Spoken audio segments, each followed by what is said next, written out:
El zumbido de las luces fluorescentes llenaba el pasillo con un sonido casi hipnótico, como si el edificio respirara en silencio. Eran las 3:47 de la madrugada.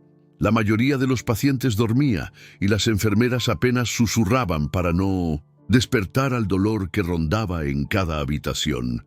Pero ella no dormía, ella nunca dormía del todo. Con la espalda recta y los labios apretados, Renata empujaba suavemente la silla de ruedas del anciano en coma. Su bata blanca estaba arrugada por el largo turno y sus zapatos rechinaban levemente sobre el piso encerado. El olor a desinfectante era fuerte, pero bajo él se escondía otro aroma, uno más tenue, casi imperceptible. El de la piel envejecida, el de la vida desgastada. «Buenos días, don Octavio», susurró ella, con una ternura que contrastaba con la frialdad de la sala. Aunque sabía que él no podía responder, jamás dejaba de hablarle. Su voz era suave, cálida, como si con ella buscara tapar las grietas de un alma rota. Renata tenía 34 años, pero el cansancio en su mirada la hacía parecer mayor. Había aprendido a leer los silencios, a escuchar las lágrimas contenidas de quienes no podían gritar, y también a ocultar las suyas. El hombre frente a ella tenía casi 80 años. Lo había conocido hacía exactamente 11 meses, cuando llegó al hospital en estado vegetativo. Ningún familiar vino con él. Solo una cartera con documentos caros, un reloj suizo y un sobre sellado con instrucciones legales. Nadie preguntó por él. Nadie volvió, excepto ella.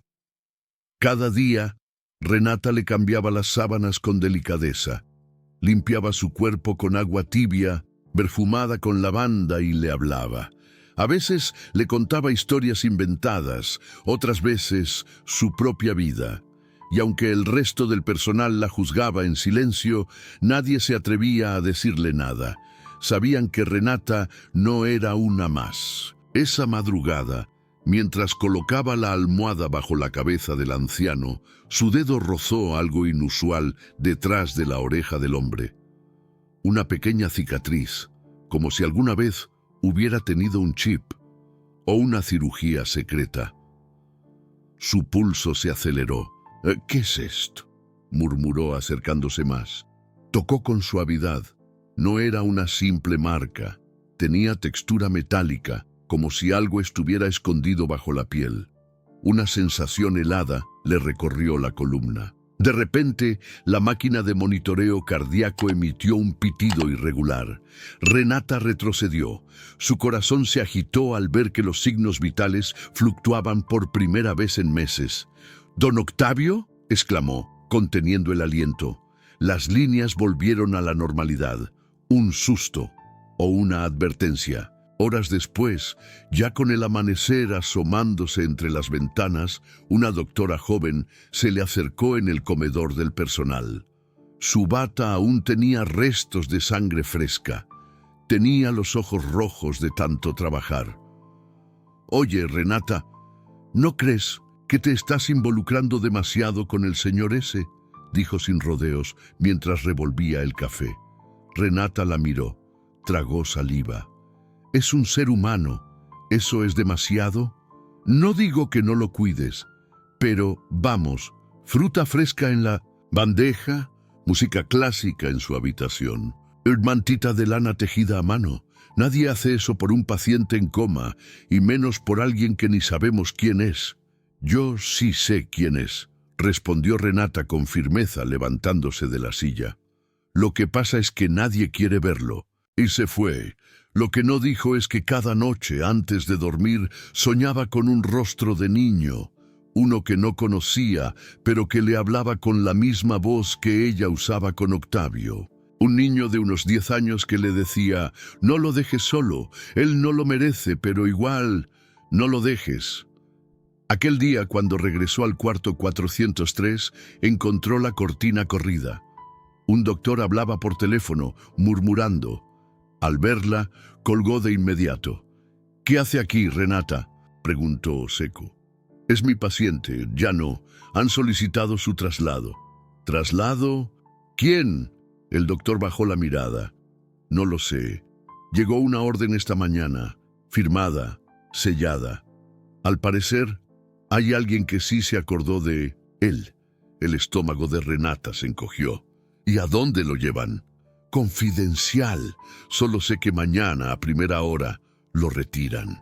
Renata se quedó en silencio, sintiendo un frío en el pecho que no era del aire acondicionado.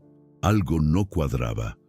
Esa noche, mientras todos dormían, volvió al cuarto, cerró la puerta, bajó las persianas y encendió una lámpara tenue.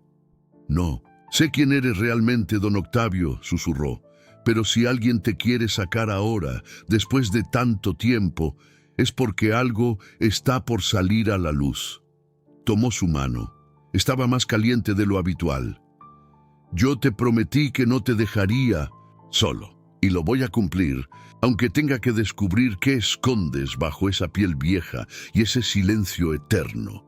Entonces lo vio, un parpadeo, minúsculo, pero real, y por primera vez sintió que alguien, desde dentro de ese cuerpo inmóvil, la estaba mirando. El silencio de la madrugada ya no era reconfortante, ahora dolía, cortaba el aire como una navaja invisible.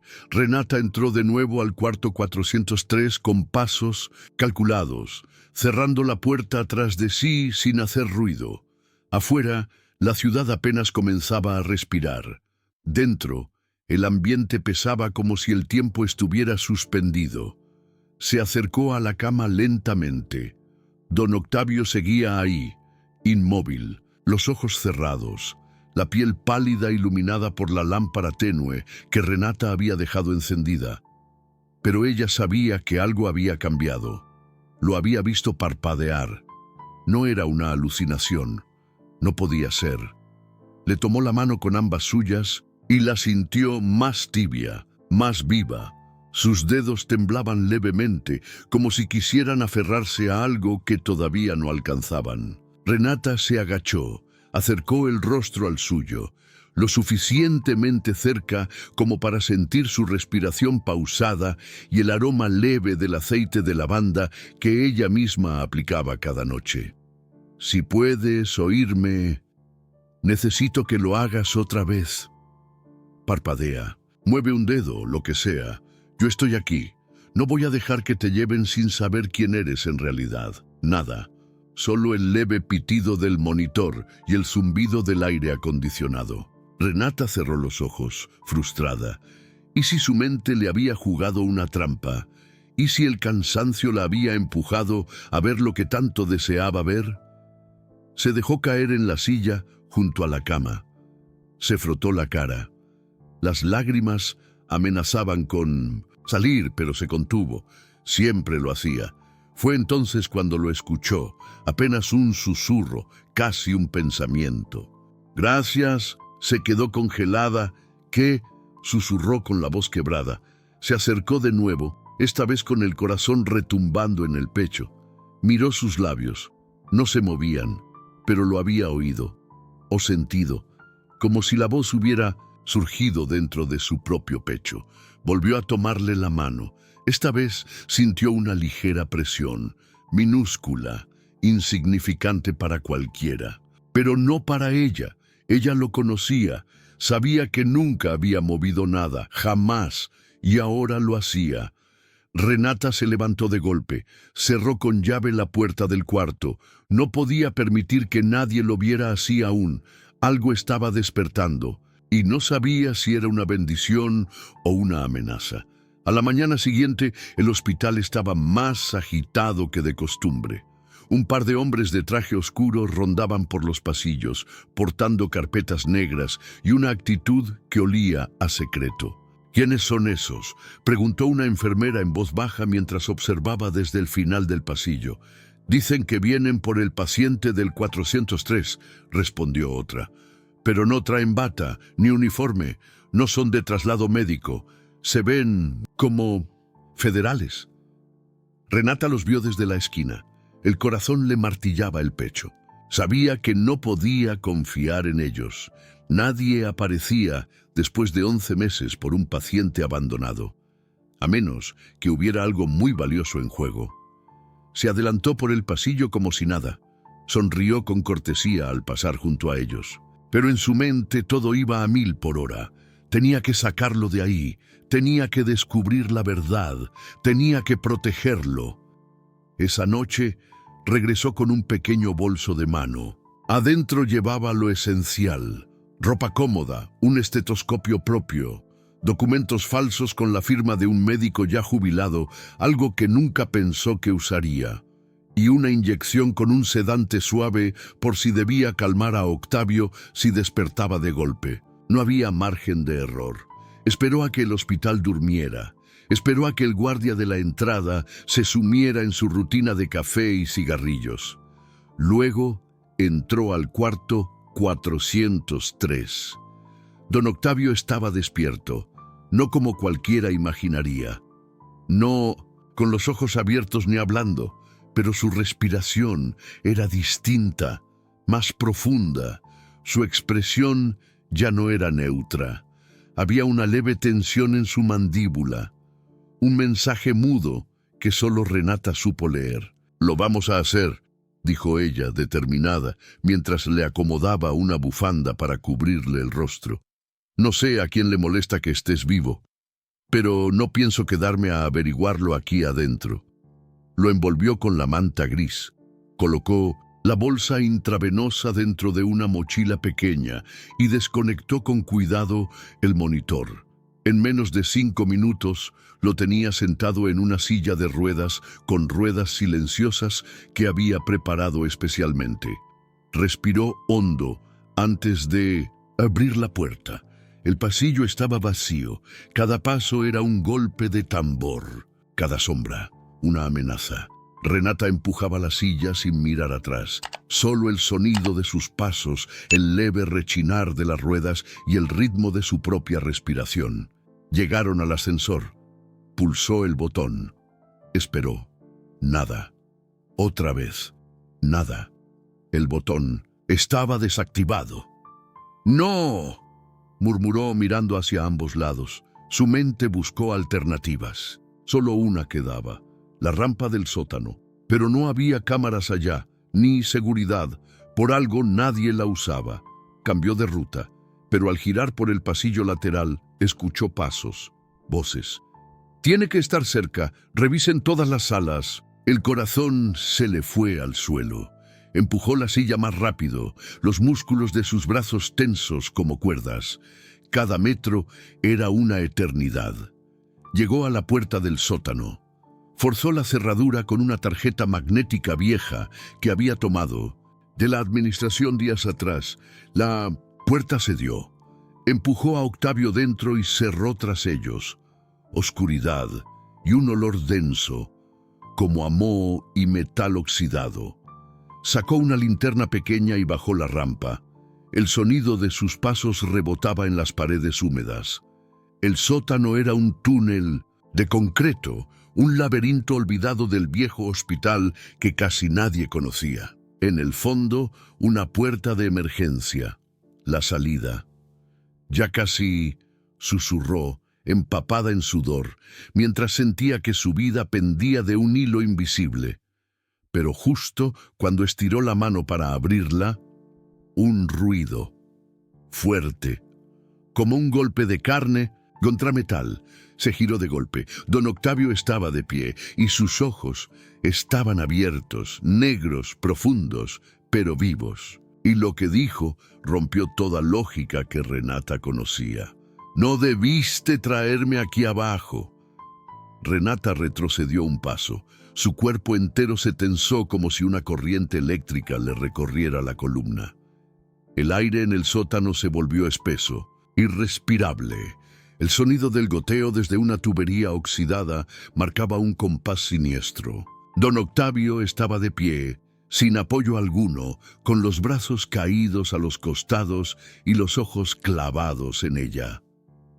¿Qué dijiste?», preguntó Renata, sintiendo que su voz apenas salía, atrapada entre la incredulidad y el terror. El hombre no respondió. pero dio un paso firme, pesado, un paso que no tenía sentido, no después de casi un año postrado, sin mostrar signos reales de actividad muscular. Sin embargo, allí estaba, caminando hacia ella. Renata retrocedió, con la linterna temblando en su mano. Cada rayo de luz se proyectaba en las paredes con formas fantasmales. La voz grave de don Octavio resonó de nuevo, esta vez con más claridad, aunque con una lentitud antinatural. «No debiste traerme aquí, a este lugar, no otra vez». La cabeza de Renata giraba. ¿Otra vez? ¿Qué significaba eso? ¿Qué es este lugar para ti?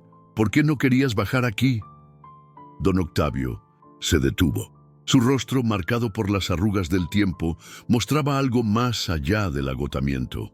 Culpa, una sombra que no se explicaba con palabras. Aquí me enterraron. Pero no fue mi cuerpo lo que mataron. Fue mi nombre. Renata se estremeció. Un trueno distante vibró sobre sus cabezas.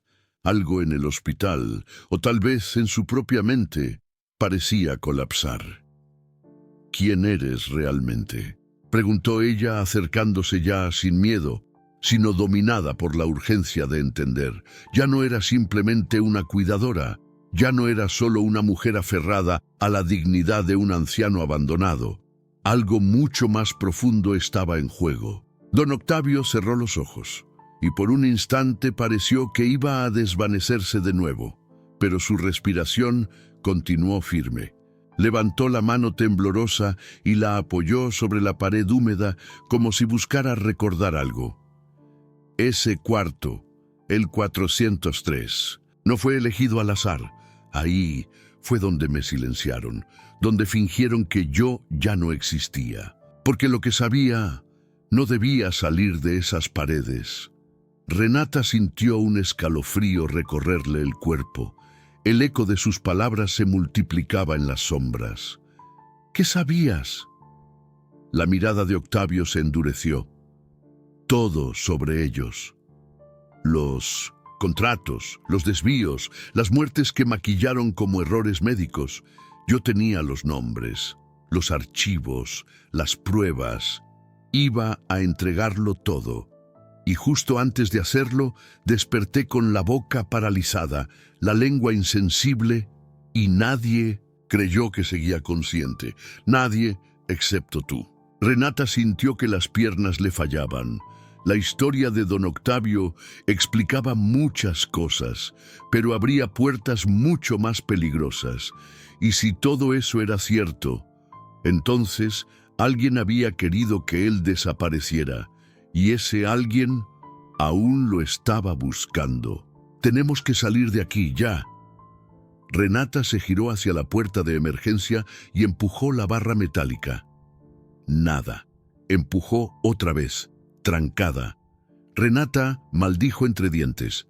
Rebuscó en el bolsillo de su chaqueta. Sacó una ganzúa de emergencia, una que jamás había creído necesitar, y comenzó a forzar la cerradura. Don Octavio se apoyó en la pared, su respiración ahora algo más agitada. «No queda mucho tiempo», murmuró. «¿Tiempo para qué?». Antes de que pudiera responder, un golpe sordo resonó desde lo alto de la rampa. Luego pasos, varios, luces, voces apagadas pero tensas. «Están aquí», susurró Octavio. «No los de traje, ellos no. Estos otros son peores».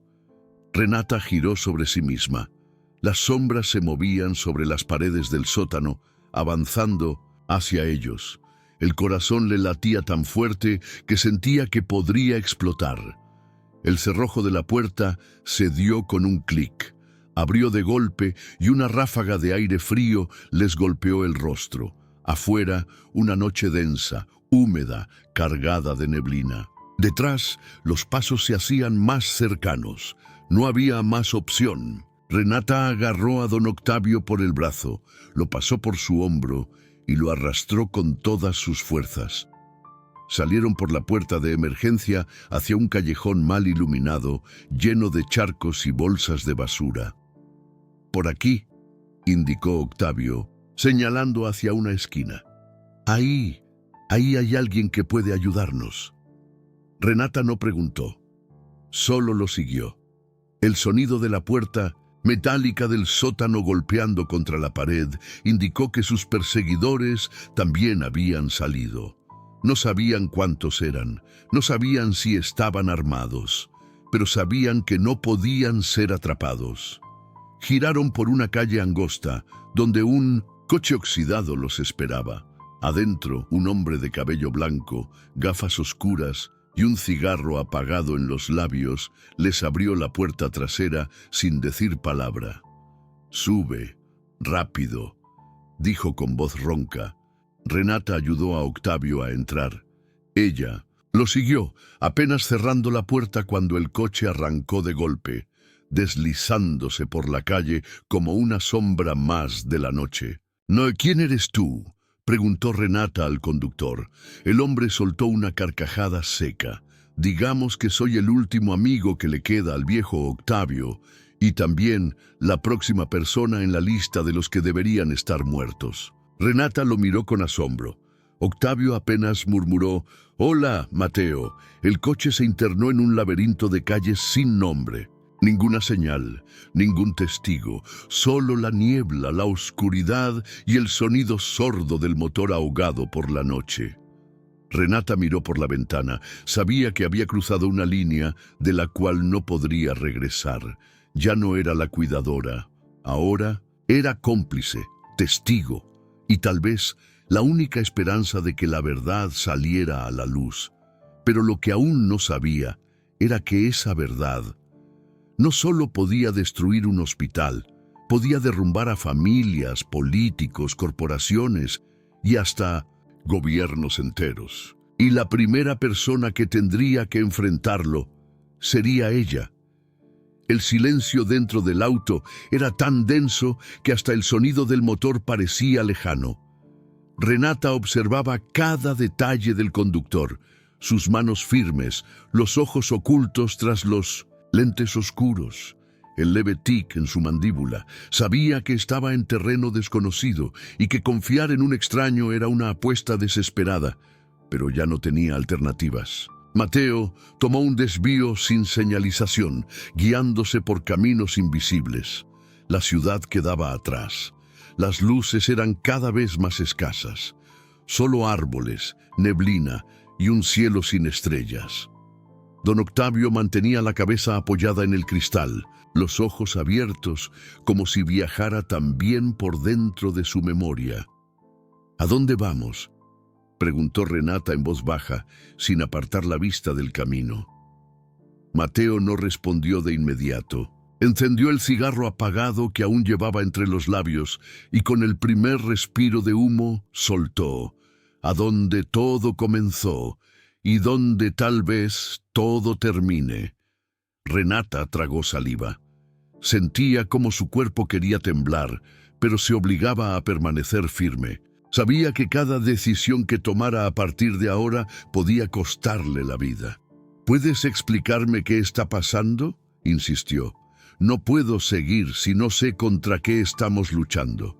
Don Octavio se incorporó un poco. Su voz era apenas un susurro, pero cargado de peso. «Estamos enfrentando una red de poder que se alimenta del miedo, de la enfermedad y de la muerte». Renata se giró hacia él, esperando más. «Durante años, el hospital donde trabajabas fue solo la fachada. Un punto dentro de una red de clínicas donde se administraban tratamientos experimentales, donde se perdían expedientes y se modificaban causas de muerte. Todo por dinero, por favores políticos, por silencio». Mateo intervino sin voltear, y Octavio fue el único que quiso hablar, el único que lo documentó todo. «¿Y qué hicieron?», preguntó Renata, aunque ya intuía la respuesta.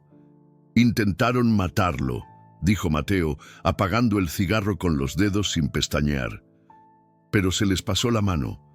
Le inyectaron algo que lo dejó atrapado en su propio cuerpo, consciente, pero invisible, Y como él no tenía familia, nadie preguntó por él, nadie sospechó. Renata se cubrió la boca. El aire dentro del auto se volvió aún más irrespirable. ¿Y cómo? ¿Lo sabes tú? Mateo giró apenas el rostro. La cicatriz que cruzaba su ceja derecha brilló bajo la tenue luz del tablero. Porque yo trabajaba para ellos, hasta que me tocó limpiar lo que no podía olvidar. El silencio volvió, esta vez más espeso. Después de varios minutos, el auto se detuvo frente a una cabaña escondida entre los árboles. No había camino, ni farolas, ni rastro alguno de civilización. Renata bajó del auto ayudando a Octavio, quien parecía recuperar fuerza con cada paso. La puerta de la cabaña se abrió sola. Adentro, una mujer de cabello blanco los esperaba. Tenía el rostro curtido por el tiempo, pero una mirada tan afilada como un bisturí.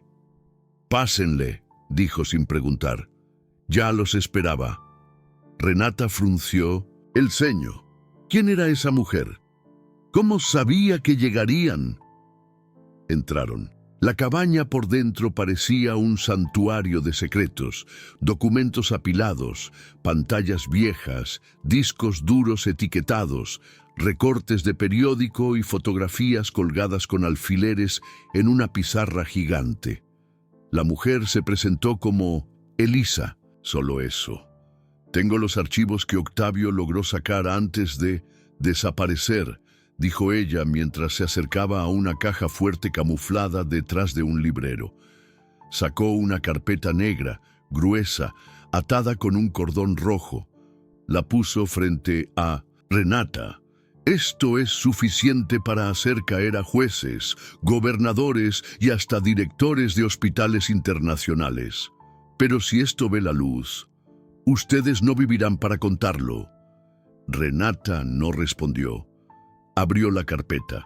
Las primeras hojas eran informes médicos con nombres tachados, pero luego aparecieron contratos, firmas, registros de transferencias bancarias, fotografías de cuerpos marcados con códigos y, lo más escalofriante, una hoja con su nombre. Renata Morales Gómez. Asignada como cuidadora de paciente irreversible, firmada por alguien que jamás había conocido. Su nombre estaba dentro del sistema. ¿Por qué yo?, preguntó con la voz quebrada. Elisa la miró con una mezcla de compasión y firmeza. Porque eras la pieza más limpia del tablero.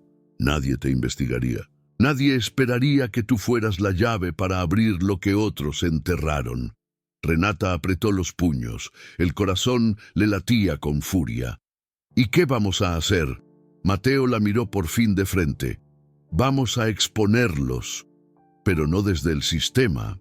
Lo haremos desde abajo, y para eso tú serás la cara. Renata retrocedió. ¿Yo?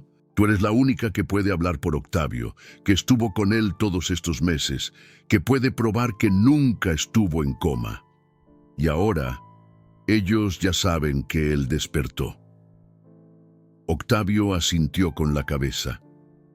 Nos moveremos rápido, antes que nos encuentren, porque lo harán. Renata tomó aire, cerró la carpeta, miró a cada uno de los presentes. Había entrado a ese mundo cuidando a un anciano. Ahora tenía en sus manos una bomba, y aunque el miedo la devoraba por dentro, algo en ella, quizás la dignidad o la sed de justicia, se encendía con más fuerza. Díganme qué tengo que hacer. Y sin saberlo del todo, en ese momento, Renata dejó de ser testigo para convertirse en protagonista de una guerra que estaba a punto de estallar. La lluvia había comenzado a caer en silencio, como si el cielo también temiera hacer ruido. Dentro de la cabaña, la atmósfera era densa. Cada uno respiraba con cautela, como si el más leve suspiro pudiera desencadenar una tragedia. Renata no durmió esa noche. No podía. Tenía la carpeta negra junto a su pecho, como si con eso pudiera protegerse del peso de la verdad. Las imágenes de los documentos giraban en su mente como un carrusel envenenado. No solo eran crímenes, eran personas, vidas, cuerpos sin nombre, y en medio de todo, su rostro impreso con tinta oficial, como si su existencia hubiera sido programada por alguien más.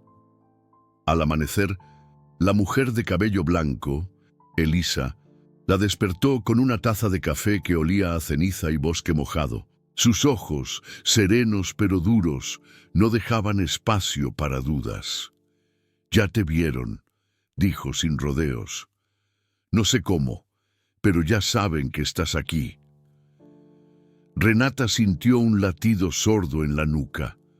El cuerpo le tembló antes de poder articular una sola palabra. «¿Cómo lo sabes?». Elisa dejó caer una fotografía recién impresa sobre la mesa. Era ella, en la entrada de la cabaña. El ángulo alto indicaba un dron o un lente de largo alcance. «Nos están siguiendo», confirmó Mateo, entrando desde 1900 el bosque con ramas pegadas a su chaqueta. «Encontré huellas frescas a 500 metros y no eran de animales». Renata cerró los ojos un instante buscando fuerza. La encontró, una vez más, en la mirada serena de don Octavio, que estaba sentado frente a la ventana, con las manos juntas, como si rezara sin hablar. «Tenemos que movernos», dijo Elisa. «Hoy mismo. Pero antes, necesitas saber algo más». La mujer se acercó a un pequeño gabinete de madera, sacó un viejo cuaderno forrado con tela azul y lo puso en las manos de Renata. «Este diario es de la esposa de Octavio». El mundo se detuvo. Renata la miró sin entender. «¿Él tuvo esposa?». Octavio asintió con lentitud. Sus ojos brillaban de humedad. «Se llamaba Camila», murmuró. «Fue enfermera, como tú». Renata hojeó las páginas. La caligrafía era pequeña, elegante, apretada. Cada línea contaba pedazos de una historia rota. Camila había trabajado en la misma red, descubriendo poco a poco lo que ocurría, y cuando intentó denunciar, desapareció. Oficialmente, un suicidio. Pero el diario contaba otra cosa. Contaba nombres, fechas, pruebas y una promesa escrita al final de cada página. «Si no vuelvo, que alguien me recuerde, que alguien luche». Las lágrimas se le agolparon en la garganta. «Ellos la mataron», dijo Elisa, y aunque su tono era neutro, el dolor se filtraba entre las palabras. «Y Octavio nunca volvió a ser el mismo». «Lo que están enfrentando», añadió Mateo clavando la mirada en Renata, «no es una red de corrupción común. Es un sistema, un monstruo con 1000 caras. Y cada vez que una se cae, otras 2 crecen». El viento sopló fuerte y una ventana se abrió de golpe. Fue entonces cuando escucharon el zumbido, apenas perceptible pero claramente mecánico. Un dron. «¡A tierra!», gritó Mateo, y al instante todos se tiraron al suelo. Un segundo después, un disparo atravesó la madera de la pared. Justo donde Renata había estado de pie, Elisa se arrastró hasta un panel en el suelo y lo abrió con fuerza. «¡Por aquí! ¡Ahora!». Uno por uno descendieron por una escotilla que los llevó a un túnel subterráneo de tierra y concreto. El aire era húmedo, lleno de raíces y el olor a metal viejo. Se escuchaban gritos apagados arriba, pasos, más disparos. «¿Y si nos siguen?», preguntó Renata mientras corría junto a Octavio, sujetando su brazo con fuerza. «No lo harán», dijo Elisa. «Este túnel fue sellado por dentro. La única salida está a 2 kilómetros, al otro lado del río, y no hay mapa que lo marque». El trayecto fue eterno. Cada sombra parecía un peligro, cada sonido una advertencia. Renata sentía las piernas a punto de ceder, pero no se detenía. El diario de Camila seguía pegado a su pecho. La carpeta negra, en su mochila, salieron por una grieta en la base de un árbol hueco. Afuera, la lluvia seguía cayendo, ahora más intensa. Los truenos cubrían cualquier sonido sospechoso. Tenían minutos, tal vez menos. Un viejo jeep los esperaba oculto bajo una lona. Mateo lo encendió sin faros. Renata ayudó a subir a Octavio mientras Elisa subía al asiento del copiloto con una escopeta vieja en las manos. ¿A dónde vamos ahora?, preguntó Renata, empapada, exhausta, con el alma temblando. «A donde vive el primer testigo que aún está vivo», respondió Mateo. «Y si él habla, todo puede empezar a caer».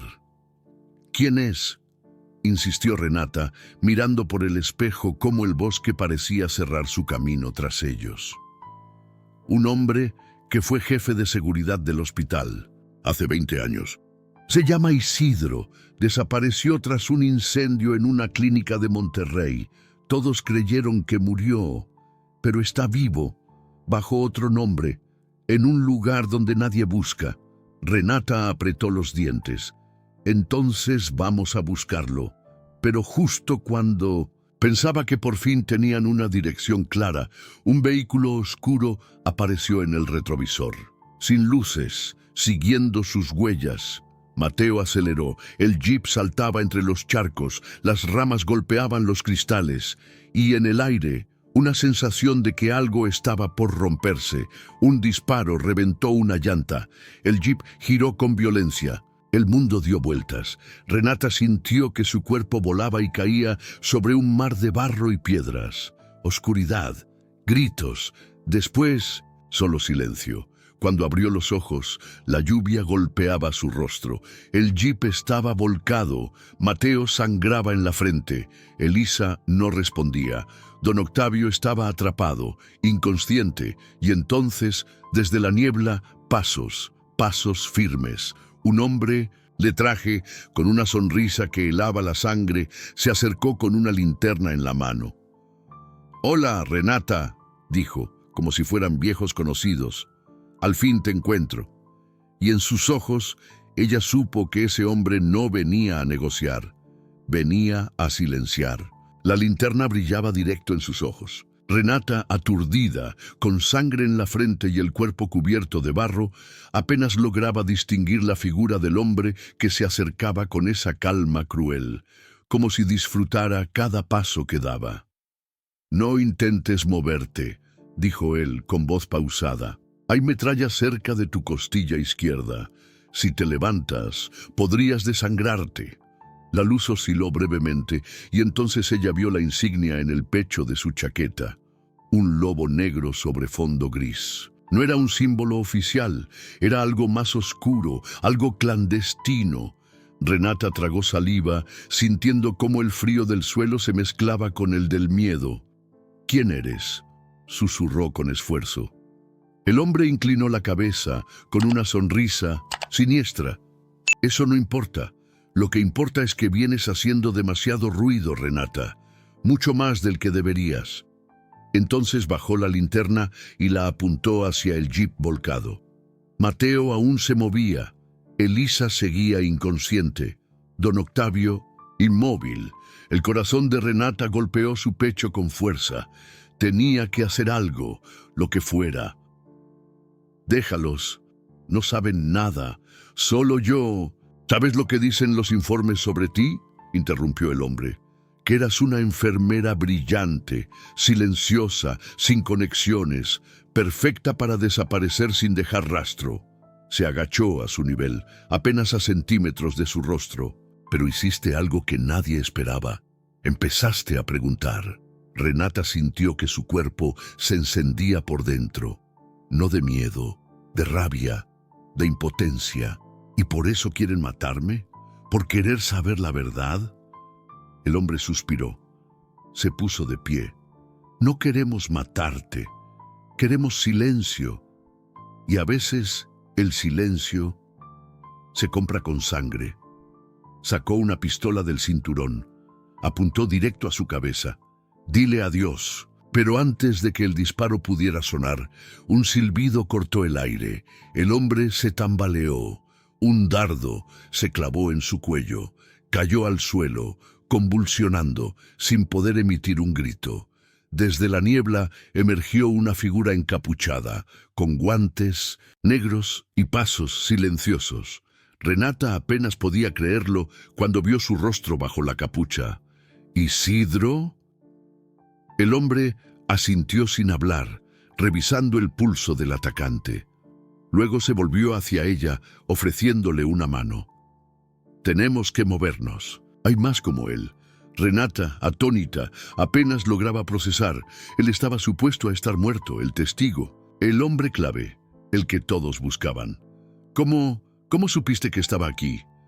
Elisa me contactó hace días, respondió, mientras la ayudaba a ponerse de pie.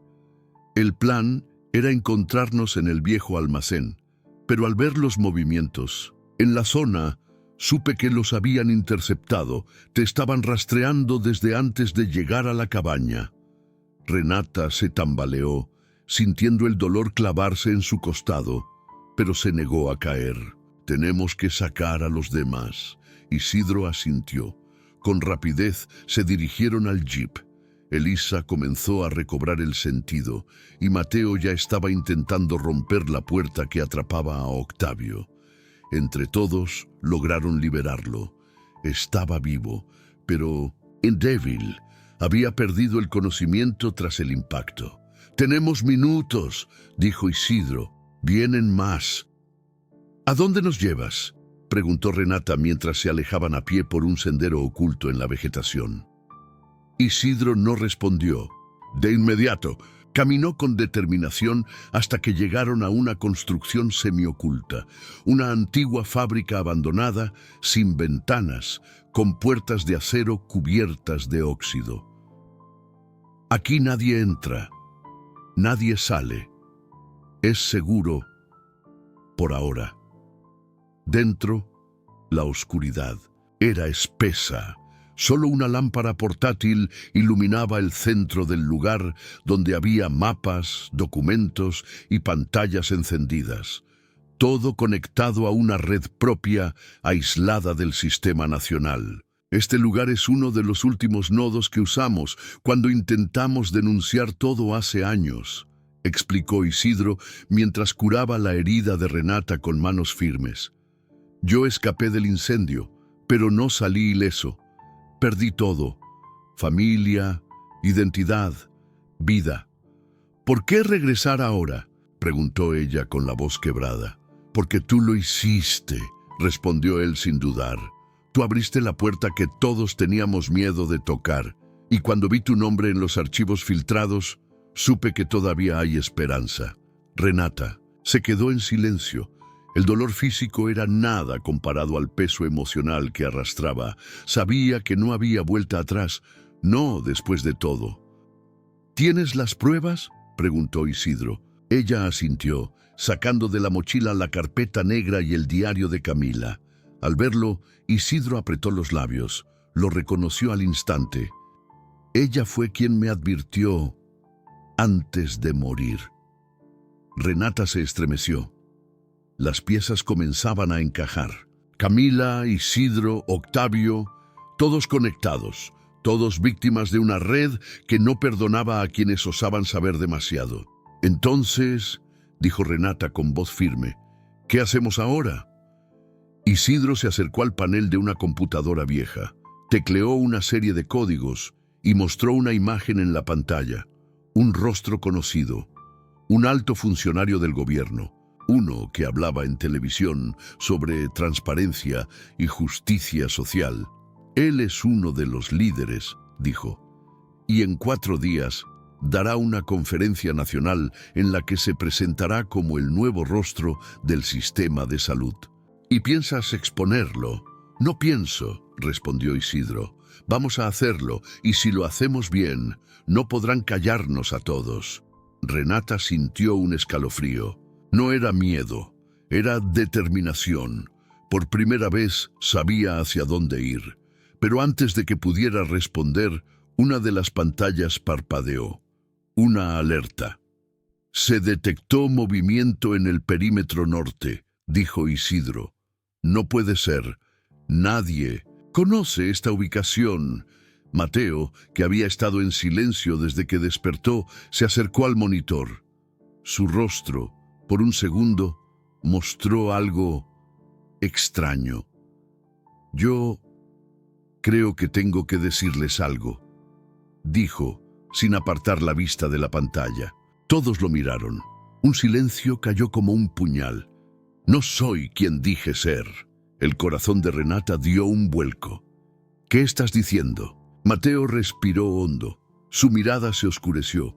«Yo trabajé para ellos durante años y aún me están buscando porque robé algo que no debía». Renata lo miró como si fuera un extraño. «¿Qué robaste?» Mateo bajó la cabeza. Su voz apenas fue un susurro. «El nombre del verdadero creador de la red, alguien que todos creen muerto, alguien que no es lo que parece». El monitor mostró entonces una imagen congelada, una cara, y Renata sintió que el suelo se abría bajo sus pies. «No, eso no puede ser». Era don Octavio. El rostro de Octavio en la pantalla parecía un fantasma del pasado, congelado en una expresión neutra, casi ajena. Renata dio un paso atrás, como si ver esa imagen la hiciera cuestionar todo lo que había creído hasta ese momento. ¿Cómo era posible?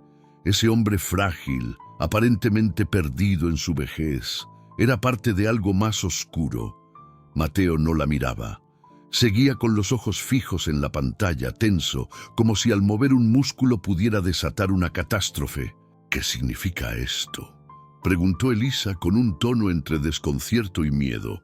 Isidro fue el primero en hablar, con una seriedad que heló el ambiente. «Ese archivo lo vi hace años. Es una fotografía tomada en el 2003, en una base clandestina al norte de Chihuahua. Ese hombre era conocido como el arquitecto». Renata sintió un nudo en la garganta. Volteó a ver a Octavio, que yacía inconsciente en una camilla improvisada. Su rostro era el mismo, más viejo, sí, pero inconfundible. «No puede ser», murmuró. «Él me salvó, me dio acceso al archivo. Me ayudó a salir de la ciudad. ¿Por qué haría eso?» Mateo finalmente habló, su voz baja, como si las palabras le dolieran. «Porque fue traicionado. Lo sacaron del proyecto cuando intentó cambiar las reglas. Querían usar el sistema para control, no para curar. Él se opuso, y por eso lo borraron». Isidro asintió lentamente. «Fue dado por muerto en un incendio que él mismo provocó para destruir las copias de seguridad del protocolo original». «Pero no murió», dijo Renata, completando el pensamiento. «Fingió su muerte y vivió escondido, esperando el momento». Elisa se acercó a la camilla y miró a Octavio con una mezcla de miedo y compasión. Ya no era solo un viejo enfermo, era la llave de algo mucho más grande. «¿Entonces, él es el creador de todo esto?» «No solo eso», respondió Mateo con los ojos vidriosos. «Él diseñó el algoritmo que hoy rige los diagnósticos nacionales. El sistema que decide quién vive y quién muere por eficiencia médica». Renata sintió que le faltaba el aire. El sistema que ella había defendido durante años, en el que confió para cuidar pacientes, había nacido de una mente que ahora yacía frente a ella, vulnerable. «¿Y por qué me ayudó?», preguntó, más para sí misma que para los demás. Isidro se acercó y colocó una mano sobre su hombro. «Tal vez porque vio en ti lo que él perdió hace años. Coraje, conciencia, humanidad». Un pitido interrumpió la conversación. La pantalla mostraba un nuevo archivo, abierto por Mateo, un video antiguo, grabado en baja calidad. En él, Octavio, más joven, hablaba frente a una cámara. «Si este video está siendo visto, significa que fracasé, que el proyecto se convirtió en lo que más temía. A quien lo esté viendo, deténganlos. No permitan que conviertan la salud en un arma». Todos guardaron silencio. Las palabras resonaban como un eco dentro del lugar, pesadas, dolorosas. Elisa se sentó al borde de una caja de madera como si necesitara asimilar todo aquello.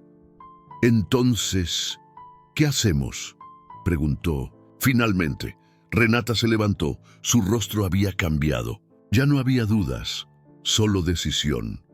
Usamos su historia, mostramos quién fue, quién es y cómo lo traicionaron.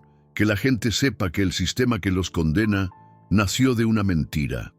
Mateo negó con la cabeza. No es tan simple. Están rastreando todo. Si difundimos esto sin protección, nos localizarán antes de que la primera imagen llegue al público. ¿Y si usamos la conferencia?, sugirió Isidro. El evento nacional.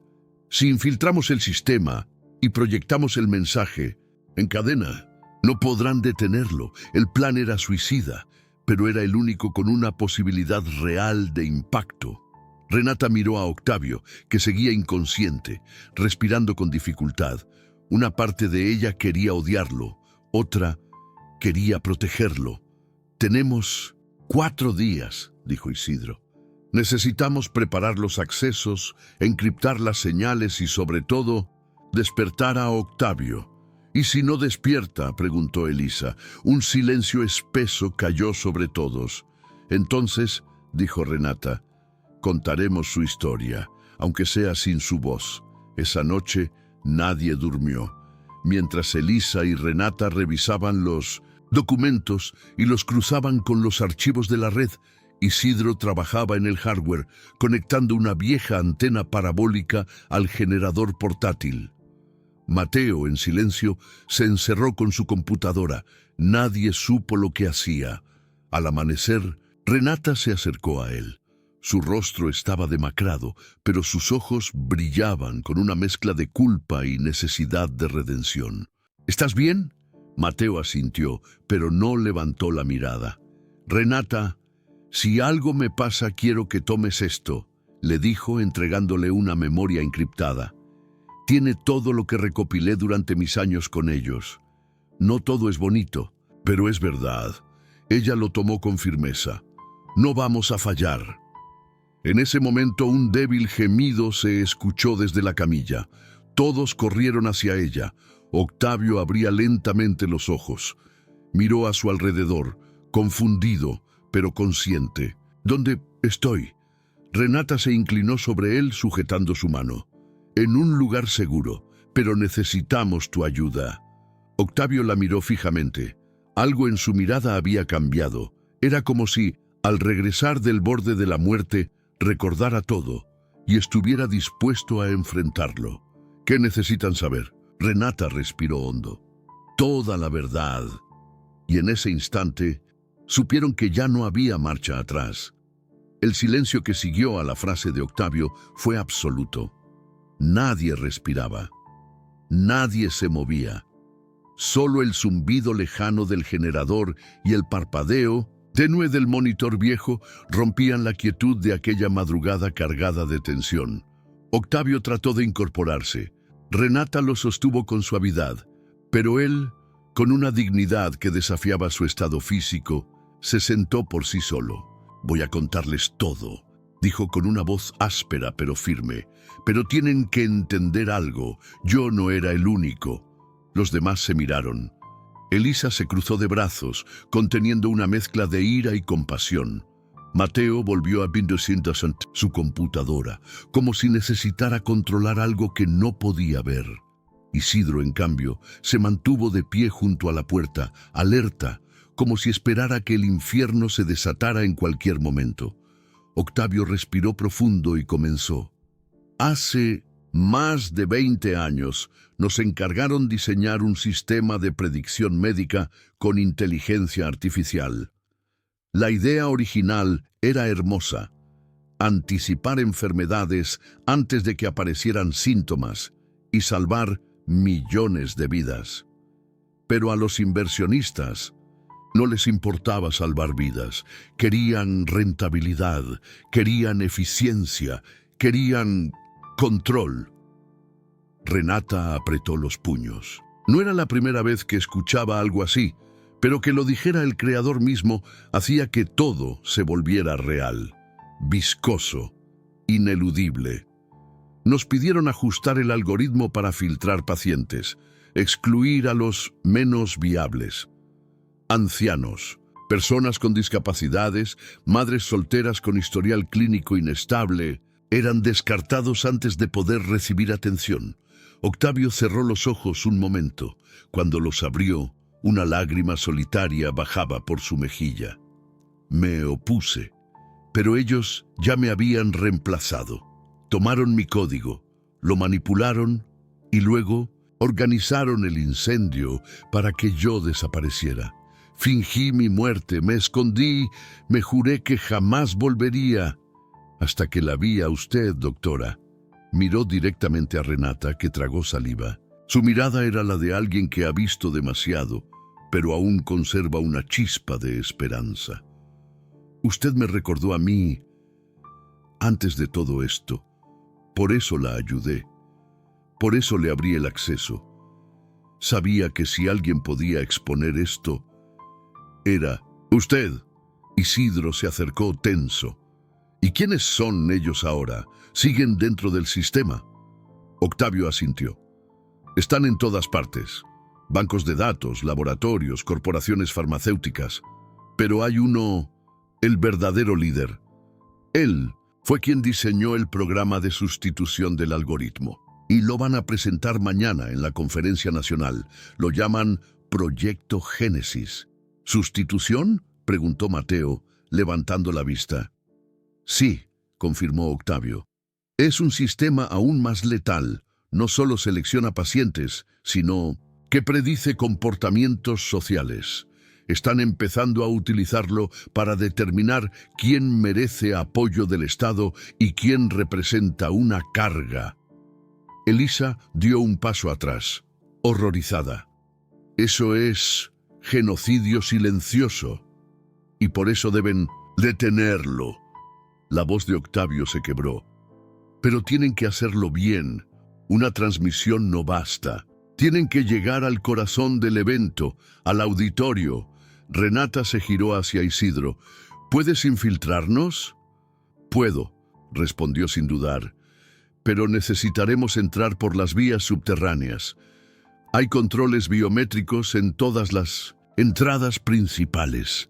Mateo cerró su laptop y se levantó. Yo tengo acceso, aún tengo mis credenciales del Instituto de Análisis Predictivo. Puedo introducirlos, pero necesito que confíen en mí. Renata lo miró con atención. Había dolor en sus ojos, pero también convicción. Si fallamos, dijo él, no habrá una segunda oportunidad. Octavio estiró la mano y sacó un chip diminuto de una bolsa interior de su chaqueta vieja. Aquí está el código original. El mío, el verdadero. Incluye todas las pruebas, fechas, nombres y la modificación del algoritmo actual. Si logran proyectarlo durante la presentación, la verdad saldrá a la luz. Nadie habló por unos segundos. Entonces vamos, dijo Renata, con los ojos encendidos. No por nosotros, por todos los que ya no están. La noche siguiente, el equipo se infiltró en las entrañas del centro de convenciones. Renata y Mateo llevaban los chips escondidos en compartimientos ocultos.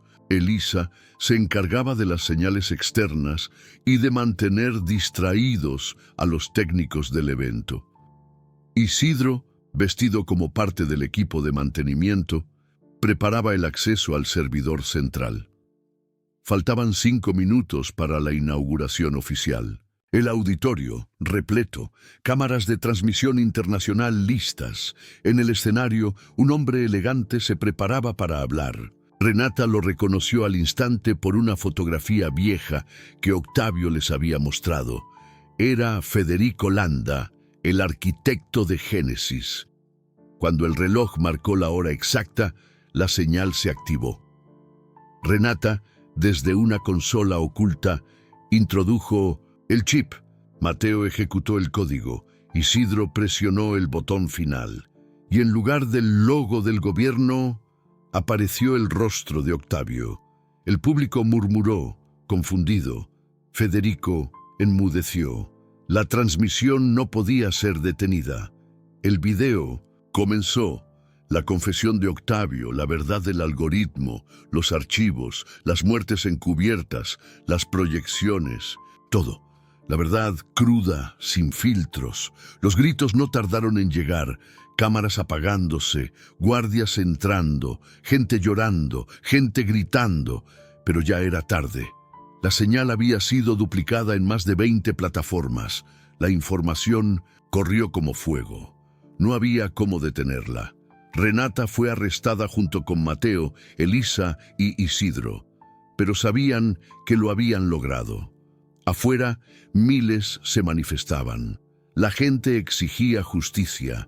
El gobierno anunciaba investigaciones inmediatas.